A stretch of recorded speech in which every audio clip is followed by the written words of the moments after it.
Hello, everyone, and welcome to One Civil Law. And for today's case, we have ourselves the transcript of the plea hearing that recently was held in Kandiyohi County regarding none other than Nick Rekeita. You'll recall that Nick Rekeita was accused and has now pled guilty to drug possession. He had drugs, namely cocaine. He had the cocaine. And he also had guns in his house, and he also had children in his house, which endangered the children. And so he was initially charged with possession in the second degree, ownership of guns or possession of guns by a person who is a user of drugs, and that children were present at the house, thus child endangerment. He entered a plea with respect to the drug charge, knocking it down from second degree to third degree and dismissing both of the misdemeanors. So just the drug charge, and also quite favorably to him, has been offered a deal whereby if he keeps his nose clean for as a yet undetermined period of time, the charge disappears. So there has been a plea of guilty, but there is no adjudication of guilt. Adjudication is withheld, pending his compliance with the probation yet to be decided. But we are going to go and read this transcript so we can see exactly what the Nick Rekeita said and exactly what the government said. This is a good thing. So we turn our attention to the state of Minnesota, county of Kandiyohi, and the district court for the 8th Judicial Circuit in the state of Montana, or not Montana, a different state. The state of Minnesota versus Nicholas Robert Rekeita.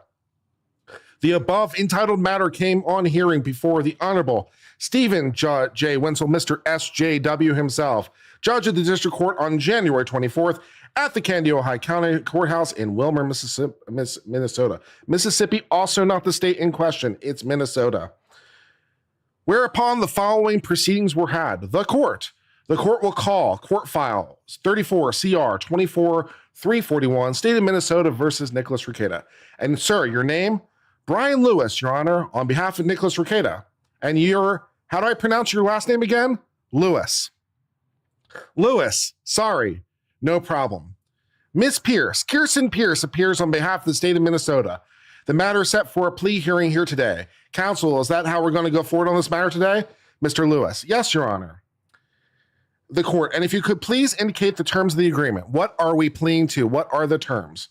Mr. Lewis, Your Honor, my client will plead guilty to the amended charge of drug possession, third degree, in violation of Minnesota Statute 152.023, subdivision 2.1, a statutory stay of adjudication. That is basically, again, there is no adjudication of guilt. There is only a plea of guilt, but no adjudication of guilt, because the adjudication is stayed pursuant to Minnesota Statute 152.18. The remaining terms of the sentence is at the court's discretion. The state will dismiss all of the charges. The state will also dismiss file number 34 CR 24-342 against Kayla Rekeita, and will also dismiss the case against April Imholt. He apparently doesn't know that case number, which is mildly hilarious. And those are the terms, Your Honor. The court, is that the agreement of the state? Ms. Pierce, it is, Your Honor. The statutory citation is just subdivision 2A1, and then the penalty would be subdivision 3A. The court, what is the maximum sentence? 20 years in the payment of $250,000 fine. That is the maximum sentence for third degree, his plea deal. So that would be the maximum hypothetical sentence would be 20 years and a payment of $250,000 fine. I also have the court file for Ms. Imholt's case. She has it. So the defense lawyer isn't 100% sure, but the state's on its game. I also have the file number for Ms. Imholt's case if the court would like that. And that number, 34 CR 24-4A7. Will that be dismissed at the time of plea or at the time of sentencing? It would be at the state's intention to do it at the time of sentencing. So the cases are not yet dismissed. The case they will dismiss them once the sentencing is done. Just in case there are any problems or anything, right? We don't want to have to refile the charges or anything. So we're just going to make sure that this case is completely done and sentencing is done, and then we'll drop the case. So we're not that dumb. Good for you. The court, Mr. Rekeita, is this your agreement? The defendant, Mr. Rackett, says, yes, Your Honor. The court, so here's how we'll proceed. I'm going to place you under oath. I have some additional questions for you before we continue, after which your attorney is going to go through a waiver of rights with you, and I'll finally ask you some questions about what occurred in this matter. Would you please stand and raise your right hand at this time? Nicholas Rekeita, having been first administered an oath, was examined and testified as follows. Nick Rekeita takes the oath. The court, thank you. You can have a seat again. This is your voluntary decision here today? Nick says, yes, Your Honor. The court, other than this agreement, has there been any other threats or pressure to get you to go along with this? Nick Rekeita, no. So I'm going to point out, this is a package deal, and this court has to ask you some additional questions or make sure that there's no additional coercion, or this isn't the only factor why you're pleading guilty here to dismiss this case against others. No one coerced you into doing this. Is that correct? Nick Rekeita, correct, Your Honor. The court, this is your voluntary decision? Nick Rekeita, yes. The court, this is not just the sole basis of pleading guilty for the dismissal of other individuals' files. The defendant, no, Your Honor. The court, you're pleading guilty because you believe you're guilty of the offense. Nick says yes. Nick says yes. Nick says he believes he is guilty of the offense. The court, all right, you're thinking clearly to enter the agreement today? Nick says yes. The court, you're not under the influence of any type of medicines, drugs, alcohol, or any other substance. Nick says yes, or correct. The court, do you have any initial questions for me about this agreement? Nick says no. The court, do you understand that up until I accept your agreement here today, you can withdraw from it? But once you accept the agreement, it will be difficult for you to change your mind or withdraw from it in the future. Yes, Your Honor. Right, so once you plead guilty, you can't go back. Incidentally, even if you don't like the sentence the court gives, as long as it's within the range that the court is allowed to give, you can't just take it back just because you're unhappy. So, this is a one-way valve, basically. The court, your date of birth, just to verify, is December 16th, 1981, and you're a U.S. citizen, is that correct? Nick Rekeita, yes. The court, counsel, Mr. Lewis, thank you, Your Honor. And now his own lawyer is going to ask him these questions, which seems slightly odd to my mind, rather than the state doing it, but, whatever, I guess. But anyway, so his own lawyer is going to ask him the questions. Mr. Rekeita, you have signed a plea petition to plead guilty, is that correct? Yes. And the petition you're currently looking at now, is that correct? Yes. And Mr. Rekeita, to be clear, you've been told by your attorneys and understand that if you wish to plead not guilty, you're entitled to a trial by jury on the issue of guilt, and that all the jurors would have to agree that you were guilty before the jury could find you guilty.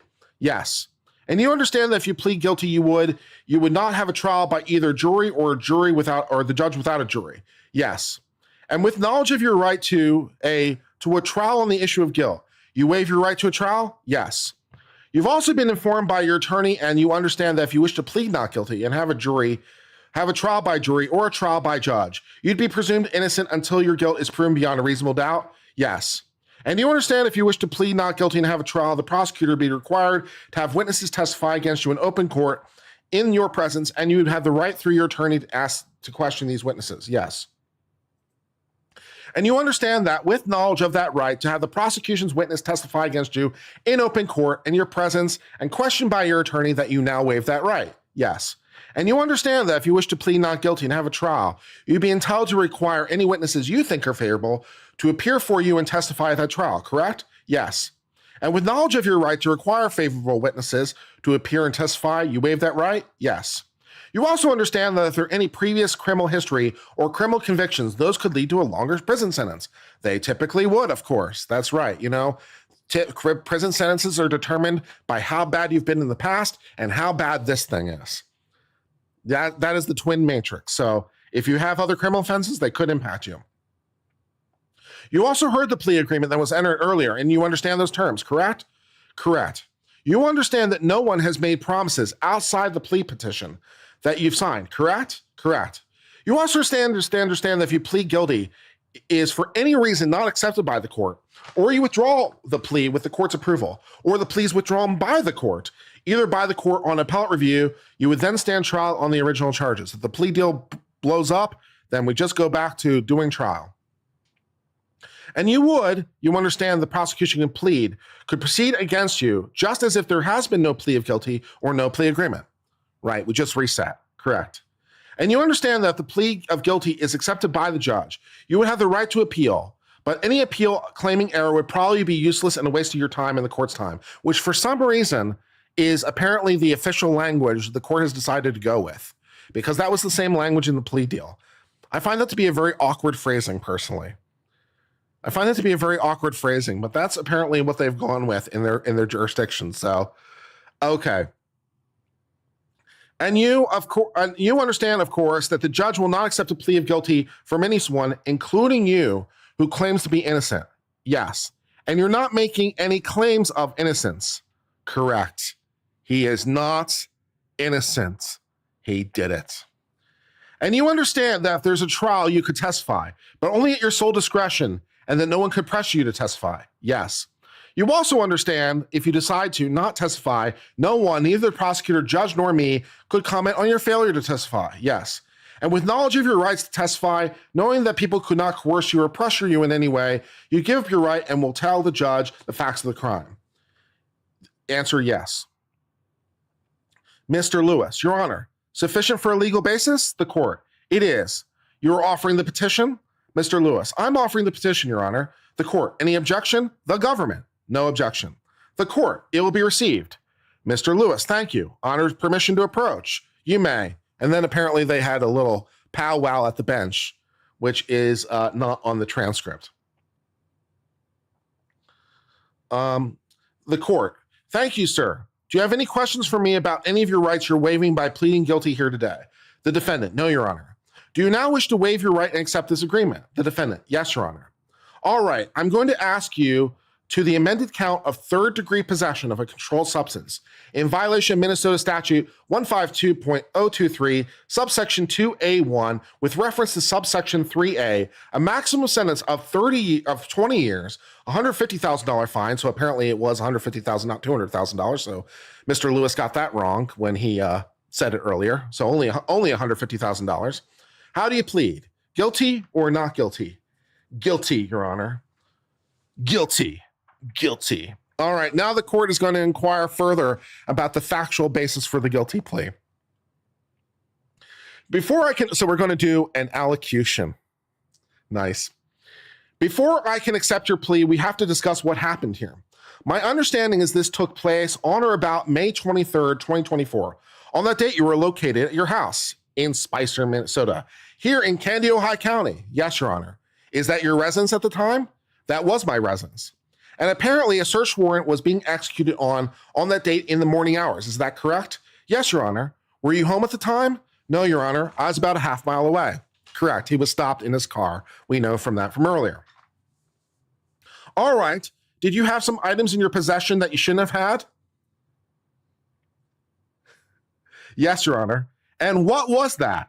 So this is just Nick now saying the thing, okay? He's just saying the thing. Did you have items in your possession you shouldn't have? What was it? Nick, under oath, says it was a substance or mixture in excess of 10 grams containing a narcotic drug other than heroin or fentanyl, particularly cocaine. All right, and you're aware in your possession of that date and time? Yes, Your Honor. Any other questions, Ms. Pierce? No, Your Honor. Counsel, any questions? Yes, Your Honor. Defense lawyer has some questions, apparently. By Mr. Lewis. Mr. Rekeita, the drugs that were indicated, those were in your sole possession, correct? Correct. So that's why he's saying that his wife gets off the hook, right? Because they were just mine, right? When they were found in the home, in the common space that was owned by them both, constructive possession. But he's now saying the drugs are mine and mine alone. They were my drugs, my possession, my precious. Correct. Those were inside a locked room or inside a locked safe inside a locked room, correct? Correct. And that you're the only person with access to that room, correct? I was not the only person with access to that room, but I was the only person with access to the safe and the contents within it. So not so much with the planning, not so much with the planting, not so much with Aaron planted the drugs, not so much. He says under oath, he was the only one with access to the safe. He was the only one with access. Nothing further, Your Honor. The court. Just one additional question. You didn't have any legal basis or legal purpose for possessing that. Correct, Your Honor. All right, the court will find you made a knowing, voluntary, and intelligent waiver of your rights. There's sufficient factual basis for your admission. The court will order a pre-sentencing investigation, a comprehensive assessment, and return for sentencing. Was there anything else pending sentencing, Ms. Pierce? The government. I would just note, Your Honor, that Mr. Rekeita previously did a chemical use assessment, and so just for his information, that probation could just ask for release to get that instead of doing a second one. The court, all right, and that would be fine with the court so long as it's still valid and released is signed. Counsel, anything else? Mr. Lewis, other than the date? Aside from the date, Your Honor, and just to flag it for the court's awareness, Mr. Rekeita has a pre-existing commitment out of state in the first part of May. What would that be, incidentally? I'm curious. What is your pre-existing commitment in May? Is there a cocaine fest somewhere? I don't know. He has a pre-existing commitment out of state the first part of May, specifically May 9th through the 10th. So we would, the defendant, sorry, 8th and 9th. 8th and 9th, okay? Yes. So if we could get sentencing done before that, we would ask the court to allow travel. If not, or we'll ask the court to do travel anyway. We really want to travel out of state. Let's look for the dates here. The clerk, April 18th, 10 a.m. Mr. Lewis, April 18th, 10 a.m., that works. Ms. Pierce, that works for the state as well. The defendant, that should be fine for me. We're so thrilled, Nick. All right, we can address that as long as things are okay with probation for that short period of time. I don't see that there would be an issue with that out-of-state period of time so long as everything is going well with probation. The defendant, I'm fully willing to work with anything the court needs. How nice. I'm so amenable. I'm just so happy to work with you, I'm sure. The court, we can address that again further in sentencing them. All right, well, thank you. We have the date set. The next hearing will be in person here as well. Anything else from the government? From the government, no, Your Honor. All right, thank you. That will conclude the hearing today. Thank you, Your Honor. Thank you. You're welcome. End of record. So yes, he did the thing. He admits to doing the thing. He possessed the thing. He was the only one with access to the safe. And he did the thing, namely he was in possession of a substance or mixture of in excess of 10 grams containing narcotic drug other than heroin or fentanyl, particularly cocaine. He did that. He did that. So, yeah. And he doesn't claim that he's innocent, and he claims he's the only one with access to the safe. So, basically, I didn't do it. It was planted. The government conspiracy, but my conspiracy, though, yeah, not so much. Not so much with any of those things. Not so much with any of those things. It not but my conspiracy, though. He did it. He says he did it. He pled guilty, and he admits it under oath. Under oath. He says that he did it, and he was responsible for it. So no more denial for you, Nick. No more denial for you. Now, of course, I do have to mention, and I'm sure Nick Rekeita is more than well aware of this, but just in case he's not, by the way, I'm sure you're well aware, until sentencing happens, at least until then, this plea deal could still disappear. Because, among other things, you said you didn't do it. So, for example, if Nick Rekeita were to go on social media and say, this is all a plant, these are all government lies, I didn't do cocaine, I just did it to be done with the case, I wasn't really guilty, I just did it to save my wife, I just did it to save April, I wasn't really doing it. The government, they're the bad guys. If he were to say things along those lines, it could potentially impact the ongoing availability of his plea deal.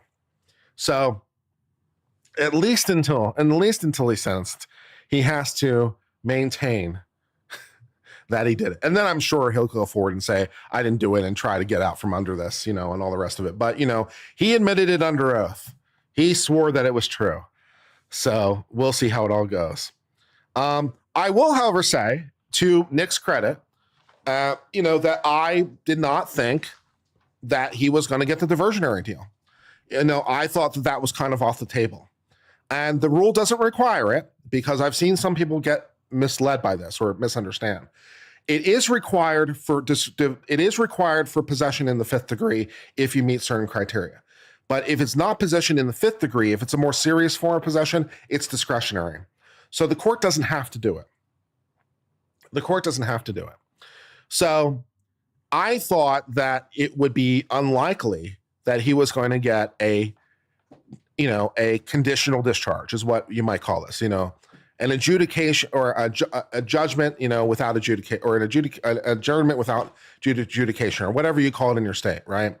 That he'd get this conditional discharge. I thought it was pretty unlikely. The term for the conditional discharge is still up in the air, exactly what it could be. Hypothetically, it can be up to the limit of the sentence. So hypothetically, he could be on probation for 20 years. More realistically, probably 2 years. Again, maybe something in that range would be realistic, but we'll see. Plus, there could be other conditions on top of it.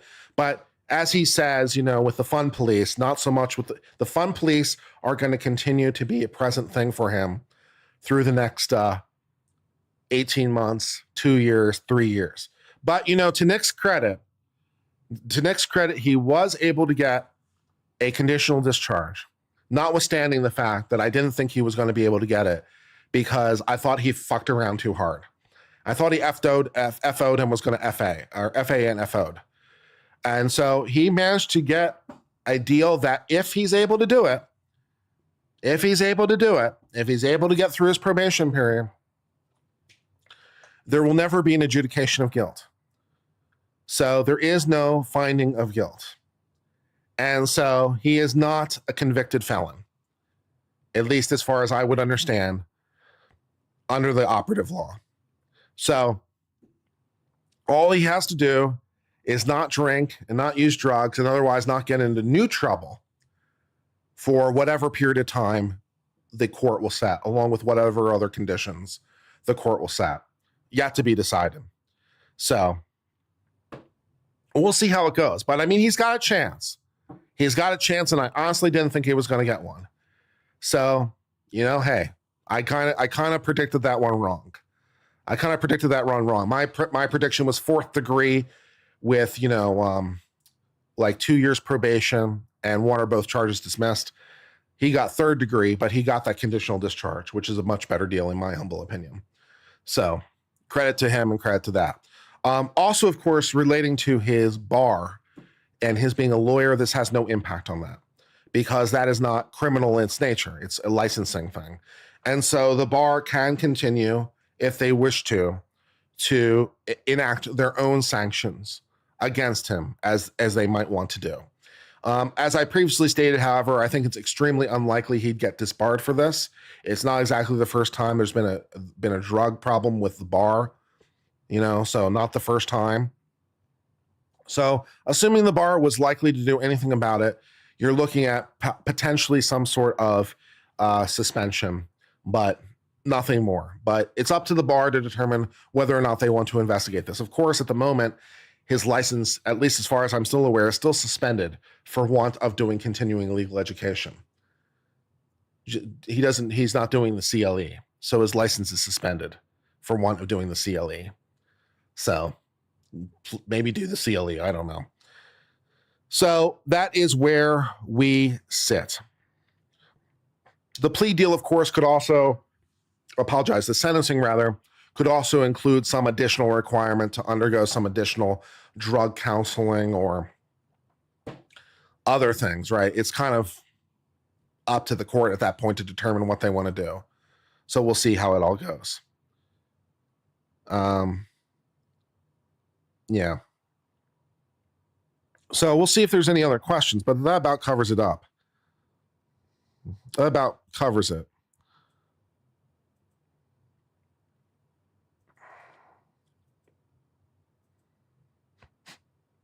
You think that Nick was purposefully doing this? Tony Nevs in chat says, I thought for a while that Nick was drawing aggro on himself to get his wife off, and he was right.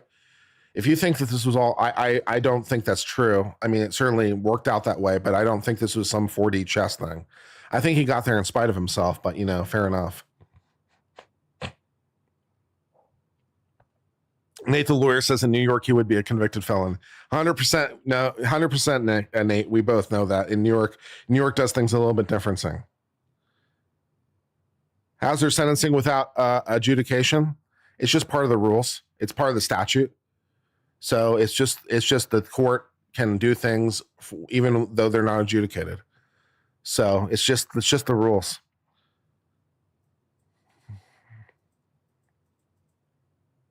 It's not unique in this respect, by the way. A lot of states have that kind of rule.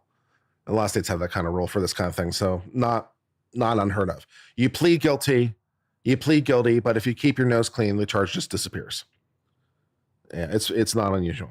Nate says, I said it was most likely a conditional discharge. Yeah, I didn't think it was going to happen, but Nate thought it was going to happen. So yeah. Any information about the pending house foreclosure?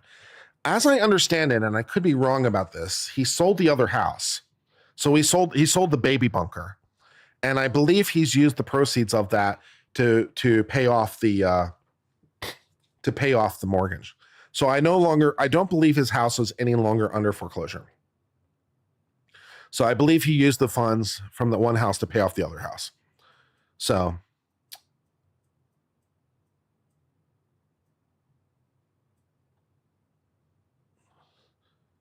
Cody Sam says, how do you get from a conspiracy argument to getting the possible deal?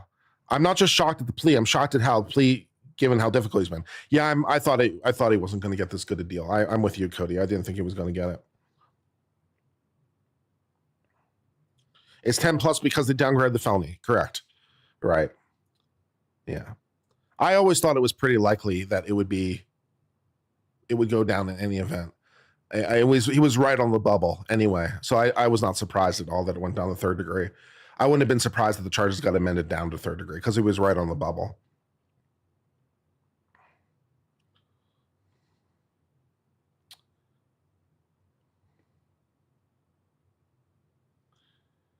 Yes, he can get his license if he just does the CLE and pay his fees. Correct. All he has to do is do the CLE and pay the fees, and he'll get his license back.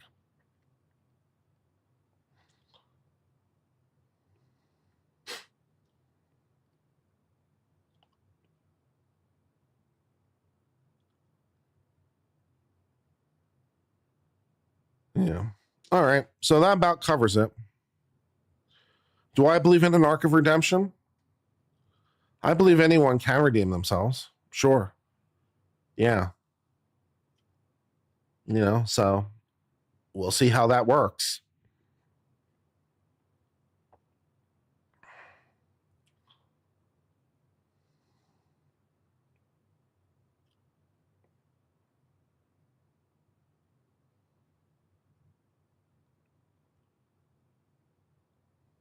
Won't the Aaron Google email thing be some basis to disbar him? Yeah, assuming that goes somewhere. So as we have sort of learned, or as the rumors have been flying, there is currently the rumor mill is that there is an investigation ongoing relating to potential improper access of emails or potentially even witness intimidation. So there seems like there might be an investigation ongoing relating to that. Computer trespass, basically, and accessing records. Plus, it's been suggested the possibility that some of those records might have been attorney-client of a different attorney, in which case the bar will own his ass. So if that investigation winds up resulting in charges, I think it's very, very possible that there's prison time involved, because computer trespass can be a very big deal. So if there are new and exciting charges yet to come, well, then they're yet to come. But it could be a very, very big deal, depending on what's going on. You're talking about, because we don't know. We're speculating in the dark, right? So we're talking about computer trespass, potentially computer fraud. On the federal level, you're talking about the Computer Fraud and Abuse Act. You're talking about accessing another attorney's records, breach of privacy, breach of confidentiality. So you're talking about some things that could really add up, depending on the details.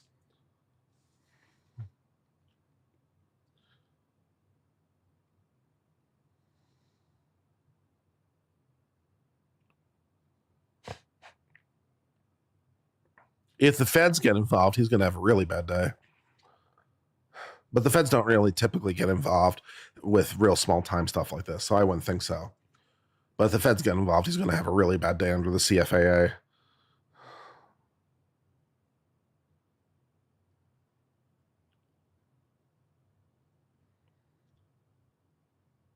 Right. The bar is not based on breaches of law. It's based on based on problems with the profession, right? So you don't have to break the law to get disciplined by the bar, right? You just have there are different rules for lawyers. Yeah. Yeah, there is no evidence of dealing. That's correct. There's no evidence that he was dealing.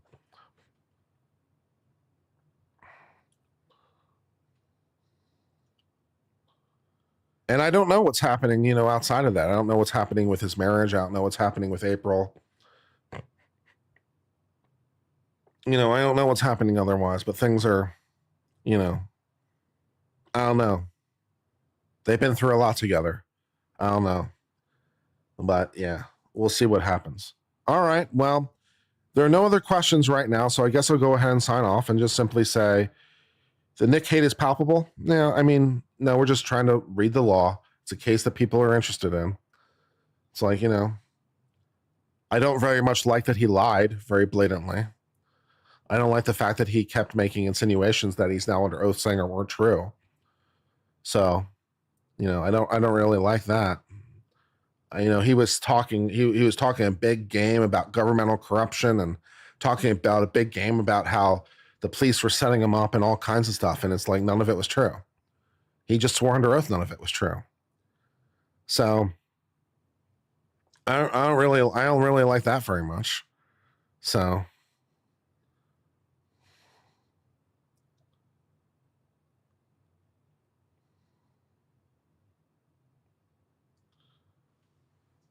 I did think that it would be more likely that he wouldn't get the plea deal. He got a more generous plea deal than I expected.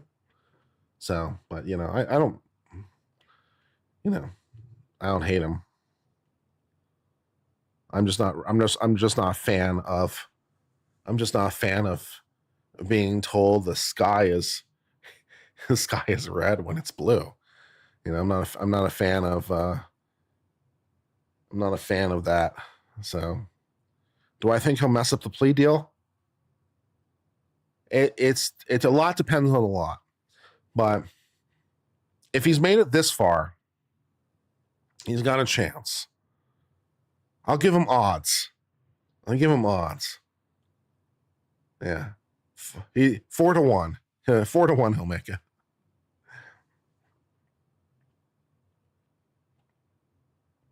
What's the punishment? The punishment is probation for a period yet to be decided under rules yet to be decided. That will be decided in April during the sentencing, what exactly the punishment is. But it's probably probation without an adjudication of guilt. It's effectively the easiest way to think about it. It's probation without an adjudication of guilt because the rules allow for it.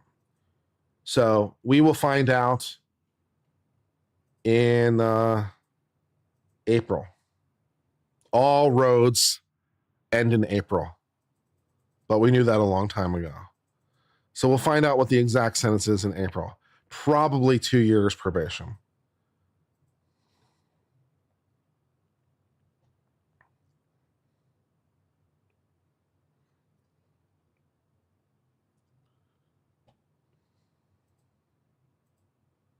April the 18th at 10 a.m. is when we'll find out the answer. April the 18th at 10 a.m. 2 years probation is probably what we're looking at. It could be more. I mean, he did get a hell of a deal. With, dismissing his wife's case and dismissing April's case. So it could be longer. Maybe that was the trade-off. Maybe the trade-off was, probation for 5 years in order to get all those things. Maybe that was the trade-off. Maybe that's what the state asked for. Maybe they asked for more time on the back end. Well, I guess we'll find out. We'll see. It wasn't mentioned in the deal what the proposal would be for probation. So, and of course, it's up to the court. The court is the one that gets to make the determination. So they get to determine whatever they want. So we'll see. I guess it depends how pissed the court is. 2 years probation is my working bet, though. We'll see. All right, guys, I'm going to go ahead and sign off today, or sign off for now. We'll be on later today, I'm sure, with other exciting cases. It'll be fun. I had fun. You had fun. Everything is fun over here in Uncivil Law, and I hope you have a great one. Until next time, I've been Uncivil Law. I hope all is well for now. Cheers for now, my friends, and goodbye.